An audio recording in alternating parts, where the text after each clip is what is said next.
কালকে চলে গেছিলাম আমার দিদি বাড়িতে। আর আমার দিদি বাড়ি হলো হাবড়াতে। তো টিকিট কেটে নিচ্ছিলাম। আর আমরা বাঙালিরা দেখবে টিটি যদি না ধরেন আমাদের মনে হয় টাকাটাই জলে গেল। আর ট্রেনে যাকে আমার পাশে দেখলে সে হলো আমার বান্ধবী ডোনা। ওর সাথে দেখা হয়ে গেছিলো অনেক দিন পরে। আর এখানে মাসিমণি জানো তো আসন সেলাই করেছিল। আর হাতের কাজ কি সুন্দর! আমার তো খুব ভালো লেগেছিল। তোমাদের কেমন লাগলো অবশ্যই কিন্তু জানাবে। আর এরপর মাসিমণি পুজোর প্রসাদ দিয়ে গেছিলো মিষ্টি, সেটাই সবাই মিলে খাচ্ছিলাম। আর দিদি কিন্তু অনেক কিছু রান্না করেছিল, মাছ রান্না করেছিল, চিকেন রান্না করেছিল, আবার মাটনও করেছিল, যদিও আমি মাটন খাই না। আর বিকেলবেলায় দিদিদের বাড়ির ছাদে চলে গেছিলাম। সেখানে তো আমি আর দিদি গল্প করছিলাম।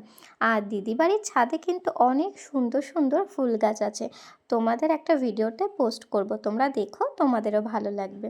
আর এরপর তো আমার জিজু বলছিল সন্ধেবেলায় রেস্টুরেন্টে নিয়ে যাবে, তাই এখানে রেডি হয়ে নিচ্ছিলাম।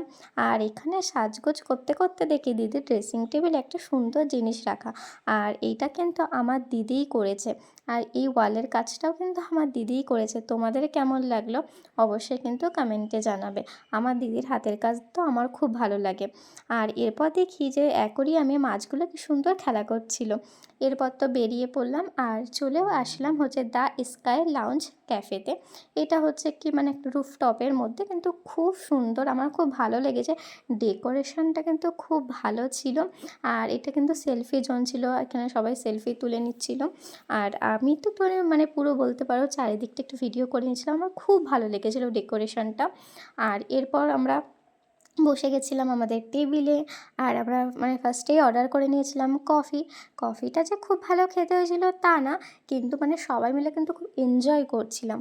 আর আমরা অর্ডার করেছিলাম হচ্ছে হাক্কা নুডলস আর সাথে চিলি চিকেন। তোমাদের ফ্রাইড রাইস চিলি চিকেন নাকি নুডলসের সাথে চিলি চিকেন ভালো লাগে? আর আমার মানে দুটোই ভালো লাগে। আর এখানে হচ্ছে কি মানে পোগোকে খাইয়ে দিচ্ছিলো, খুব কিউট লাগছিলো। আর এখানে কিন্তু আমরা অনেক গল্প করছিলাম। আর সত্যি বলতে মানে জিজু নিয়ে গেছিলো, মনটা কিন্তু খুব ভালো হয়ে গেছিলো। মানে সবাই খুব খুশি হয়েছিল মানে অনেক দিন পর বেরিয়ে। তারপরে এখানে দেখো আমি হচ্ছে কি মানে চাউমিন আর চিলি চিকেন খাচ্ছিলাম। তবে চাউমিন না, সত্যি বলতে আমার ভালো লাগে না, চিলি চিকেনটাই ভালো লাগে। এরপর তো বাড়ি চলে আসলাম। আর এখানে না মাসিমণি পোগোর জন্য এই গেমসটা নিয়ে এসেছিলো, তো ও এটাই হচ্ছে কি খেলছিল। আর এখানে দেখো আমি পোগোকে আদর করছিলাম আর তার জন্য আমার দেখো চুল টানছিল। তারপর দিদি বলল তোরা মারপিট বন্ধ কর, আমাকে কাজ দিয়ে গেলে আমি বড়ি ছাড়াচ্ছিলাম। তো চলো টাটা, দেখা হবে নেক্সট কোনো ভিডিওতে।